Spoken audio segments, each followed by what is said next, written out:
Oil pulling அது எப்படி பண்ணுறது? காலையில் எழுந்ததும் எதுவும் சாப்பிடாமல் இதயம் வளத்தை வாயில ஊத்தி நல்லா கொப்பளிக்கணும், அப்புறம் அதை துப்பிடணும். இதுதான் ஆயில் புல்லிங்.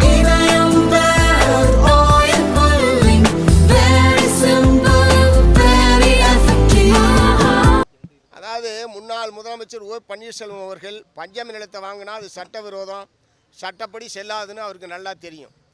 ஆனால் அதிகாரத்தை பயன்படுத்தி சட்டத்தை பயன்படுத்தி எப்படியாவது ஏமாற்றி விடலாம் என்கிற நோக்கத்தோடு தான் அவர் இந்த மோசடியில் ஈடுபட்டிருக்கிறார். இது முழுக்க முழுக்க முன்னாள் முதலமைச்சர் செய்திருக்கிற மிகப்பெரிய மோசடி. தன்னுடைய முதலமைச்சர் பதவியை பயன்படுத்தி வருவாய்த்துறை அதிகாரிகளை பயன்படுத்தி இத்தகைய மோசடியில் அவர் ஈடுபட்டிருக்கிறார். பட்டியல் சாதியினுடைய ஆணையம் ஒரு நல்ல தீர்ப்பை நேற்றைய தினம் வழங்கியிருக்கிறார்கள். பட்டா வழங்கிய தாசில்தார் உட்பட நடவடிக்கைக்கு உள்ளாக்கப்பட வேண்டும் என்று சொல்லியிருக்கிறார்கள்.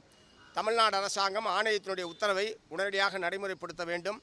ஓ பன்னீர்செல்வம் அவர்கள் பெயரில் மாற்றப்பட்டிருக்கிற பஞ்சமி நிலத்தை உடனடியாக மீட்டு அந்த பகுதியில் உள்ள பட்டியல் சாதி மக்களுக்கு வழங்க வேண்டும் என்று கேட்டுக்கொள்கிறேன். இப்படி சட்டவிரோதமாக வாங்கிய குற்றத்திற்காக அவர் மீது கிரிமினல் நடவடிக்கை எடுக்க வேண்டும் என்று சிபிஎம் சார்பாக நான் வற்புறுத்துகிறேன்.